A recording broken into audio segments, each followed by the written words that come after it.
Hello, it's been long since we did a FOF, full-fledged one, and since lockdowns or some restrictions are still going on and we are not starting the in-person FOF, so I thought I would record this sitting at home.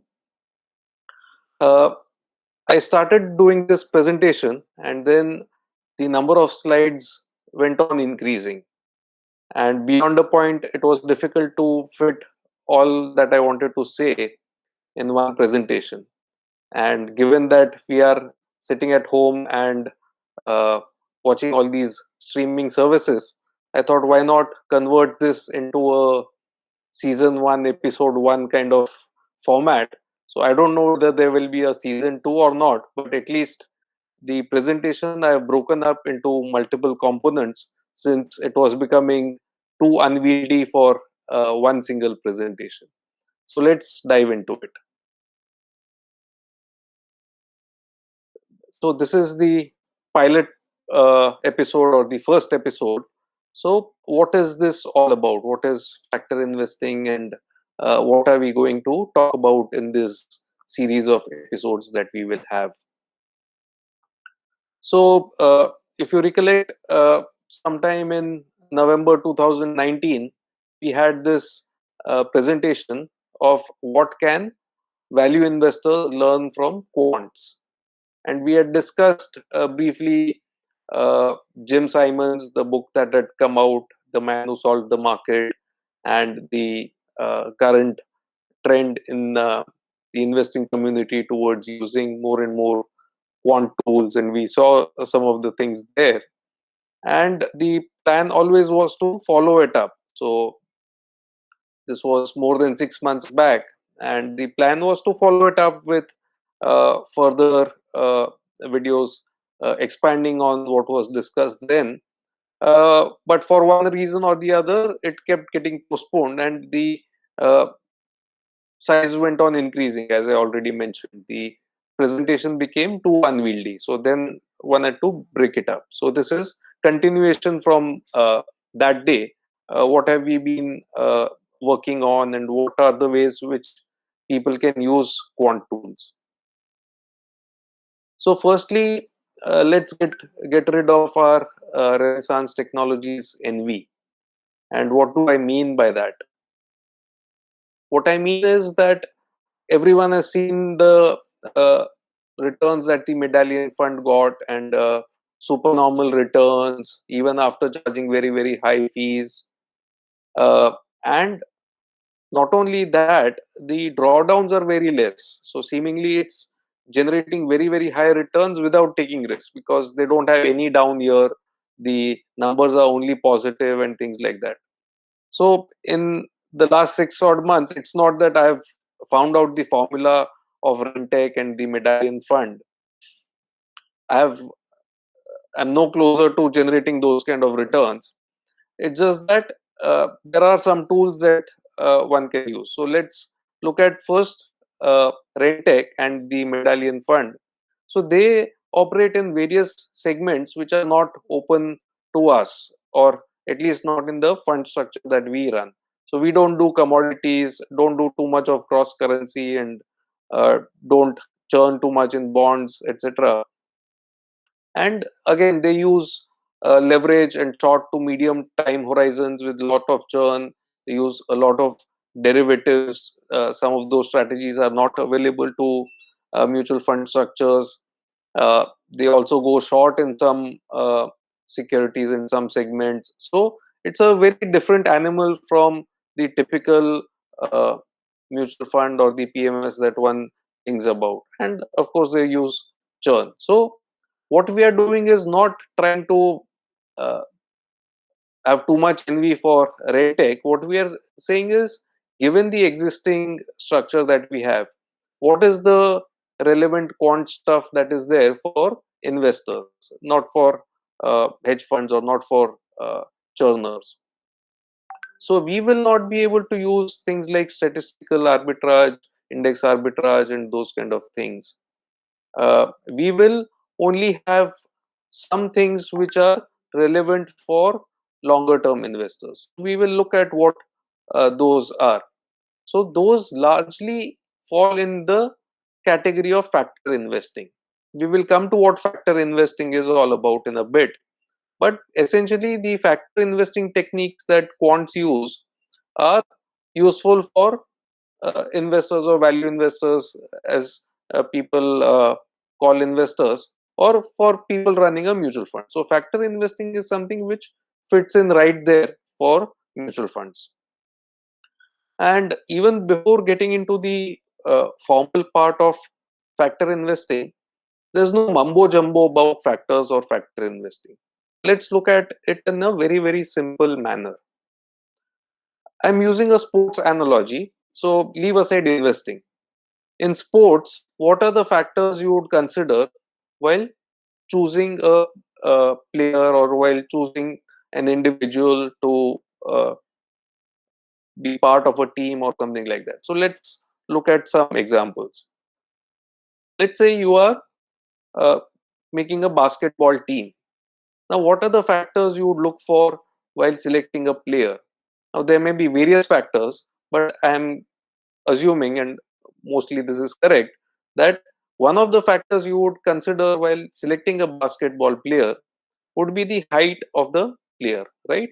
Taller people have an advantage while playing basketball for obvious reasons.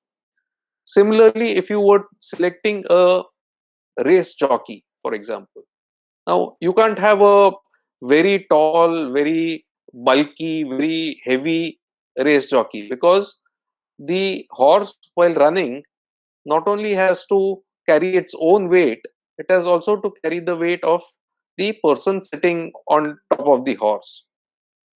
And again, the more the body size, the more the air resistance and various things like that. So you want a light person, you want a short, skinny person as a jockey. So one of the factors while selecting a horse jockey would be someone with less weight, someone who's not uh, big in size and things like that. So this is somewhat opposite of what we saw while selecting a basketball player. In a basketball player, you want someone to be very tall.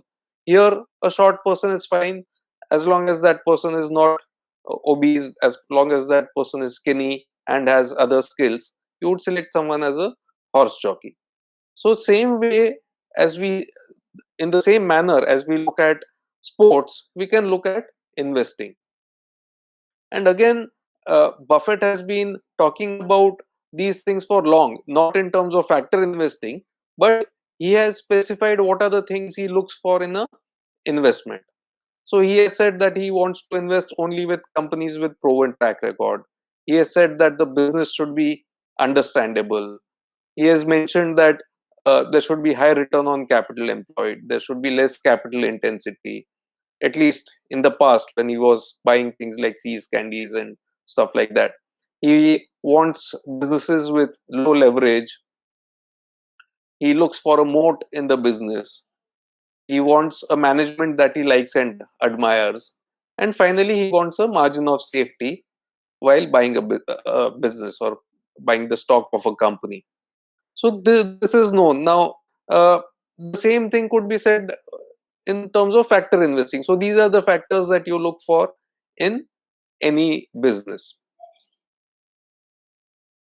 So let's, before diving into what exactly factor investing is, let's look at some history and how we reached where we have reached today in terms of factor investing and what some people call as smart beta investing and things like that.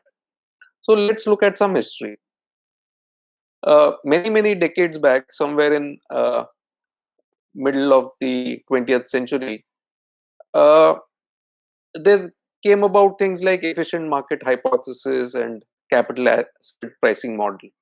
We don't need to get into the technical definition, don't bother reading what is there on the screen. But efficient market hypothesis essentially said that uh, all information is immediately priced into the stock prices, and you can't uh, outperform the market. If someone is outperforming the market, that person is pure lucky, it's a matter of chance, or that person is taking much higher risk. So you are getting higher returns only on account of higher risk, and you cannot outperform the market. So that was then. And as an extension, something called a capital asset pricing model came out. So again, don't bother reading the formula, and we will not get into too much math in these presentations. Essentially, capital asset pricing model uh, said the same thing as efficient market hypothesis. It said that investors in, let's say, equity markets should expect over long period of time, or at least the expected return is the risk-free return, which is the return that someone would get by investing in, let's say, US treasury bonds, or short-term treasury bills, rather, not treasury bonds, in short-term treasury bills. Plus, it would get something called the equity risk premium, which is the additional return that one would get on account of taking that higher risk. And the risk associated with such an investment, where you bought all the stocks in the market, or you bought a index fund, something like that, that would be the risk associated, that would be the market beta, or the up and down that happens in the market. So essentially, efficient market hypothesis and capital asset pricing model, these two came out in 1950s, 1960s, and they said that there's no way you can get any extra return from the market. You can get extra return only if you take extra risk. That essentially was what the academics in the market came out with. So these things typically came out from universities, and there was a big pushback by some practitioners against efficient market hypothesis and capital asset pricing model. And some of you may be familiar with this. So Buffett and Munger made a lot of fun of these guys, these academicians who said markets are efficient and things like that. And Buffett had this talk which he gave, and this is also available on the internet. You can look up and Google it, the super investors of Graham and Dodville. So he said that he said that you can make money from the market by being a active investor, by looking for undervalued securities and doing it systematically over a period of time. So Buffett gave examples of people who were associated with Graham, or who learned under Graham, and who consistently outperformed the market. And he said, what is this? Obviously, we are making much better returns than the index, and it's consistent. So obviously, it's not that market beta is the only thing. And Buffett and Munger completely refused to accept uh, things like beta as measures of risk. So that was then. So that was the 1950s, 60s, 70s, 80s, where there was a big pushback by practitioners against the uh, academicians. So at that time, active investing obviously was fashionable. Efficient market hypothesis was and is ridiculous in a way, because in practice we see a lot of things which do not exactly tie in with the efficient market hypothesis. And capital asset pricing model, which said the only factor that explained returns was the beta of a stock or a portfolio. And when you plug that in the formula, actually it gave nonsensical results. So again, capital asset pricing model was severely ridiculed at that point in time.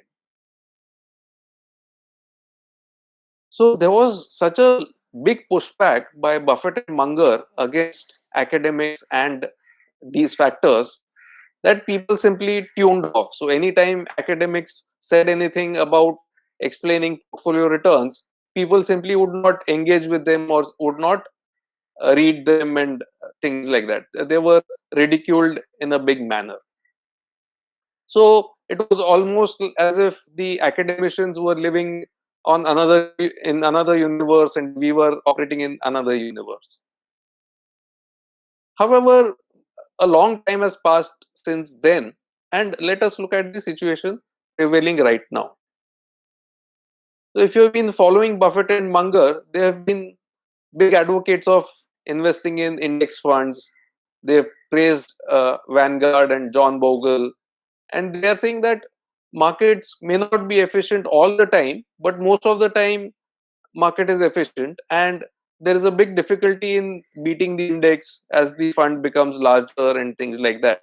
So Mr. Buffett famously made this bet against a hedge fund manager and said that index funds will beat hedge funds, and he actually won the bet. So that's Buffett and Munger advocating index funds. Again, academics have realized their mistake. They have been working on improving their theories and explanatory powers. So they have realized that beta is not the sole thing that drives investment returns, and they have also gone back to the drawing board and improved their theories. So today we have had a journey of factors where people went on trying different things, and where people came to realize that there are some things which consistently explain the behavior of investment portfolios and which have explanatory powers for the portfolio returns. There are some factors which add to investment returns, and so consequently there are factors which result in underperformance. So today we have a large number of factors which people use actively to improve the chances of their portfolio performance. So depending on which book you read or which academic paper you read, there can be n number of factors, and more factors are being identified or misidentified almost every day. But we will look at the big factors, the factors which have a long track record and where a lot of research has happened and which have been proven to improve the investment returns of portfolios. So the first factor is obviously anyone buying a risky asset wants minimum risk-free rate of return. So only if something is giving you risk-free rate of return would you invest in something which is risky. So risk-free return is not really a factor, but it's a base rate that anyone would expect while investing. On top of the base rate of risk-free return, there is something called the equity risk premium. This is the additional return you would get by buying the entire market or buying an index fund or something like that. So this is the additional return on top of the risk-free rate of return that a market investor would get. In other words, risk-free rate plus equity risk premium is the market return on index funds in simplified terms. After this, one factor which has been identified for long has been the size factor. So what does size factor mean? Size factor means that smaller companies tend to outperform larger companies. There's a question mark to that. Don't worry about that too much right now. We'll discuss this in detail in one full episode, in one full talk. So we will talk about the size factor in isolation. Then there is the value factor. This is what Buffett was talking about, super investors of Graham and Doddsville. So value factor is buying undervalued companies gives you better rate of return than the market, and buying overvalued companies results in underperformance. So this is the value factor. Then there is something called the momentum factor.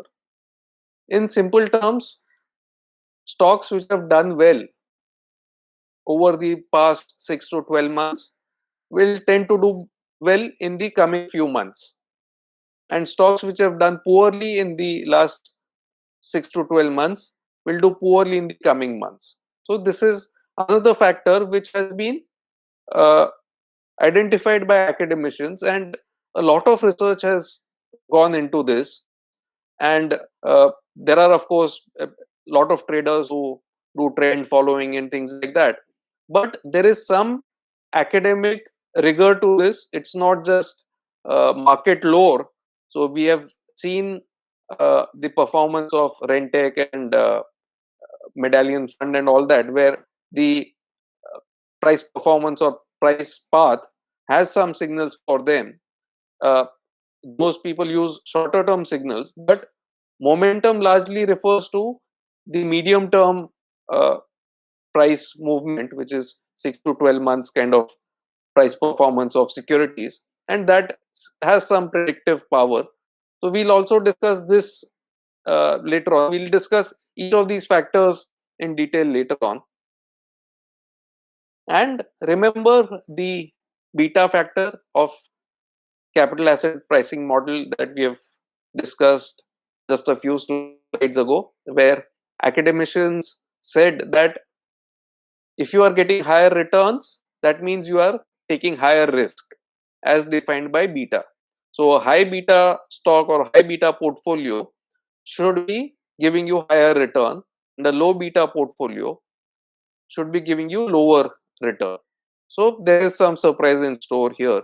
We will also discuss this in detail. So largely these are the factors which have had consistency over many decades across various markets, across various uh,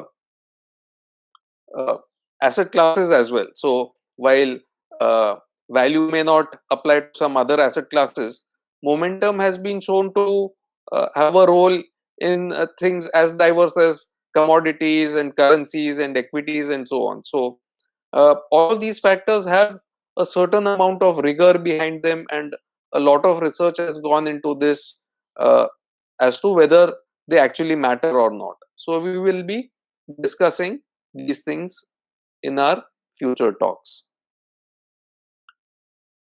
Some people identify quality as a separate factor, but whereas some other books and some other academicians don't separate it out. After much thought, I've said that quality actually matters in each of these factors. So it's better to have a higher quality small cap than a bad quality small cap. It's better to have a high quality undervalued company as compared to a bad quality undervalued company. It's better to have a high quality company which has positive momentum versus a bad quality company with positive momentum, and so on. So we will discuss this quality overlay as well in our talks. Now, all of these are various factors. However, one should realize that this is not like physics where things are very cut and dried. So depending on which academicians or which practitioner you talk to, there would be some differences in how people measure things or how people implement things. So just like distance can be measured in feet, or it can be measured in the metric system by meter, centimeter, millimeter, kilometer, those kind of things. So different people have different ways of measuring distance. Same way you can have different measures for, let's say, the value factor. You could measure value based on price book or price earnings, price to free cash flow. There could be various measures. There could be different approaches to measuring momentum, quality, and so on. And I've briefly touched upon this, but the factors that I've listed out, which is uh, risk-free rate of return plus equity risk premium plus size, value, momentum, beta of a stock or a portfolio, and quality overlay, those are not the only factors that are out there. Uh, People keep trying to find out more and more factors. Some of them make sense, some of them do not make sense. I have basically tried to address the really big ones. So anyone can have a go at this. You can identify successful companies and you can identify companies which fail, and you can say that, oh, successful companies have uh, people of this age group or this gender or this ethnicity or things like that. You can go on trying various things. So uh, practitioners and academics can keep on identifying more and more factors. The problem with identifying more and more factors is sometimes there may not be any logic to it. It may just be that for a particular period of 10 years, 20 years, something has worked and that stops working in future times. So, it is said that if you torture data enough, it will admit to anything that you want. So, that is the problem with data and statistics. If you keep on going at it, you will find some factor or the other which results in outperformance. But the moment you try to implement it, it may actually not work in the real world. So, not all factors are relevant. The point I am trying to make is uh, you can keep on working on identifying more and more factors, but one has to uh, know that there could be a data mining problem, and one has to look at the rigor of the research and things like that. It should hold true for a long period of time as defined across multiple decades, if not over a century. It should apply in various markets. So if it applies in US, it should be relevant in India, in Japan, in China, and so on. And it should be exploitable. So it should not be so minor that when you factor in the brokerage costs and taxes and things like that, it just vanishes in thin air. So just make sure that the factors are actually relevant.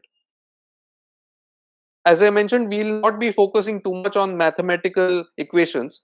We are trying to, in layperson's terms, look at what are really the factors which will result in outperformance of our investments. So just like we saw, if we are having a basketball team, we want tall people. If we want a race jockey, we want someone who's of low weight. Similarly, we will look at the characteristics of various companies and various stocks, the kind of which we want in our portfolios. So don't focus too much on mathematical equations. All that matters is it should improve investment performance. And again, there are some people who say active managers are irrelevant. We can just put in these academic factors, uh, get computers to run factor investing, and that's all that will be relevant. I'm not in that camp, obviously, because I'll be out of a job if that were to happen. But I think there are things beyond computer driven academic factors that matter, and we will discuss some of those things in the presentations that we have. And I'm not saying that these are the factors that I'll be discussing are the only ones that are relevant. More factors will surely get identified, and it's, as they say, a developing story. It's not that uh, everything that has to be identified is already identified and nothing new will ever come out in the future. Factor investing can also be can also have some misconceptions. So let's discuss what factor investing is not. Firstly, it's not a get rich quick scheme. At least I have not come across a get rich quick scheme so far. Factor investing does not take away from the fact that you need to be in the investment space for a long period of time to actually benefit from investing. Again, it's not a get rich sure scheme either. So it's not that if you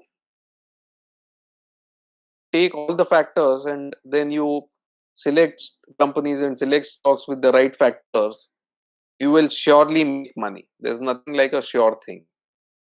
Especially in the short and medium term horizons, even a well structured factor portfolio can underperform or can lose money. So this is something that should be kept in mind. It's not a get rich quick scheme. It's not a get rich sure scheme as well. So the Indian Income Tax Act defines long-term equity investment as 1 year. That is not long-term really as far as investing goes.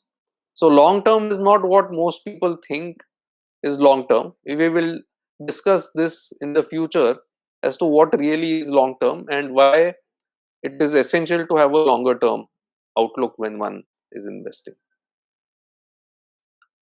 Also, I'll discuss why the frameworks need tweaking almost on a continuous basis, or you need to monitor the frameworks. I'll discuss this especially in the context of the value factor. So it's not that you create a factor investing program, put it in the computer will throw some list of companies at you which you invest in, and that's it. You don't need to do anything ever again. So that kind of thing does not work in the real world. You need to build a framework and you need to keep optimizing the framework, and we'll look at why that is the case. Again, as far as the implementation of the factors goes, it is not uniform across all practitioners. Why is that the case?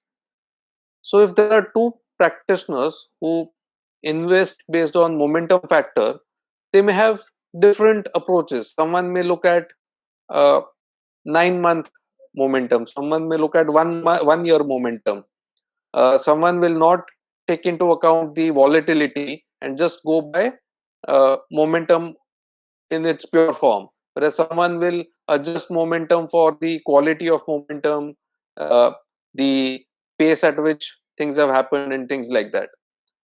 Again, someone who's implementing the value factor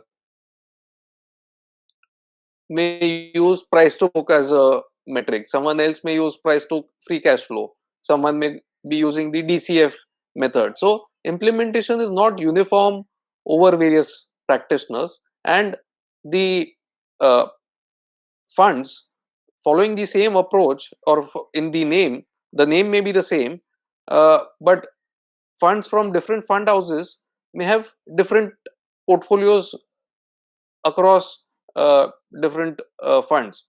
This would not be the case in index funds. So Nifty index fund from one fund house will be exactly the same as Nifty index fund from another fund house, but a value fund from one fund house will be very different from a value fund of some other fund house. So one has to be mindful of the fact that implementation may vary significantly across different practitioners. So what actually is factor investing? Let us say you were playing a game of die or dice and you cast the die. Now you can be right only 1 in 6 times. So your the probability of uh, getting your call right is 1 by 6. However, let us say instead of a 6-sided die, someone gave you a 4-sided die, in which case the probability of getting it right goes up to 1 by 4 instead of 1 by 6. In the same manner, if you buy, let's say, undervalued companies, your chances of outperformance go up as opposed to buying overvalued companies. However, it doesn't mean that each undervalued company will generate positive return or will generate market beating return. It's all about improving base rates. Similarly, if you buy a stock with a positive momentum, doesn't mean it will only go up. There will be cases where stocks with positive momentum simply fall and give you negative returns or underperforming returns.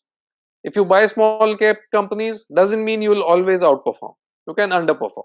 So factor investing is all about improving the probability. It's not about certainty.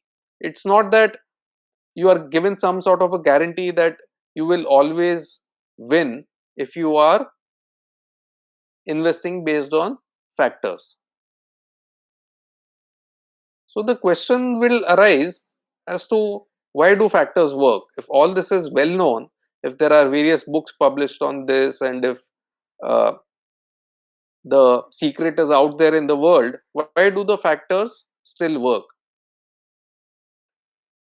Logic would dictate that once a factor is known, it should stop working. The reason why factors work is that they don't work all the time. So let me give you a simple analogy.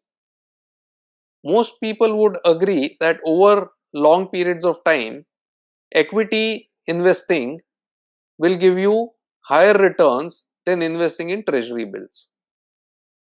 So why don't people put all their money in equities? It's ridiculous, right? Because some people may not have that longer time horizon. Equity investing over the long term may work, but it does not work all the time. There are periods where you get huge negative equity returns as well. So in the same way, none of the factors work all the time. It's just that they work over long periods of time. That is the reason why the factors still work even after so much of research has been published on them, and it's the reason why people don't put all their money into equity.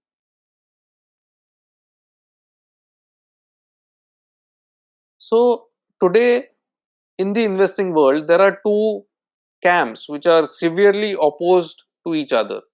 So one camp is the active mutual funds or active portfolio management companies or active AIFs, people who employ armies of analysts and who subscribe to all databases and who run around doing research and who get onto conference calls and who read annual reports, and they try to select the companies in which they invest in and try to generate a return which is more than the market return. On the other hand, you have passive investors. So the logic there is that the market return is the average return, and all active managers on an average will generate only the average return. Plus, active managers have costs associated with running their research. So they will get the average market return minus their expenses. So it makes more sense to buy index funds. So there are these two camps which are opposed to each other. So factor investing in a way can be seen as a middle ground between the active and passive debate. So there are factor investing funds, also known as smart beta funds, which try to get the best of both the worlds. Obviously, that's not completely possible. So they are something of a middle ground between active and passive. So factor investing funds typically are systematic and rule based like passive funds. So they take out behavioral biases of managers and things like that. Uh, they aim to systematically exploit market inefficiencies. So if over the long period, let's say smaller companies outperform, then they want to tilt their portfolios towards smaller companies.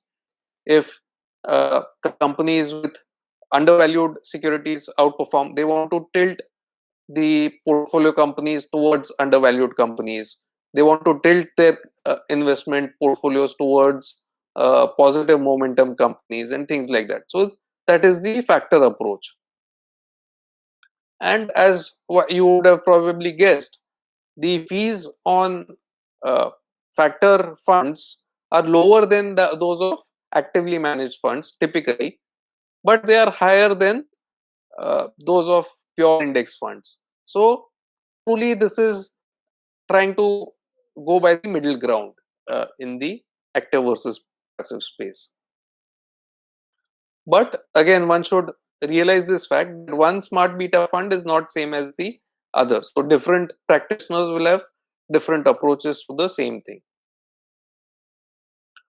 So we will discuss the factors in detail in later recordings, but since this is a very small component, I'll just discuss this right away and get it out of the way. So risk-free rate is simple to understand. It's the rate that an investor can get without taking any risk. This is typically the short-term treasury bill rate. In the current context, in US and all, it would be close to zero. In Europe, it would be a negative number. In India, this would be something like 3% uh, as on date when this recording is being made. Uh, so again, none of the ideas that I'll be talking about today are my own. So I've uh, read books, I've read various websites, interacted with various people who know this. So these are 3 books that I found useful, and there is AQR website where people who want a short introduction can download a free book from AQR website. It's 20 for 20 is the title of the book, and the website also has various other research papers, so you could use those. I've benefited immensely from interactions with Parijat Garg, Srinivas Kunte, Pranesh, Kumar Saurabh. I've seen a couple of his talks. Prashant Krish, I've seen his talk, and actually I got the name of the factor investing book from his talk. So this is just a partial list. I have benefited from interacting with various people, so I have not been able to list out all of them. And in the Indian context, there's a blog and a website put out by Professor J.R. Verma of IIM Ahmedabad, which tracks some of these factors and their contribution in the Indian context. So some of you may be interested to look those up. So I'll end the first part here, and we will take this up in future episodes and future recordings. Thank you so much for being here.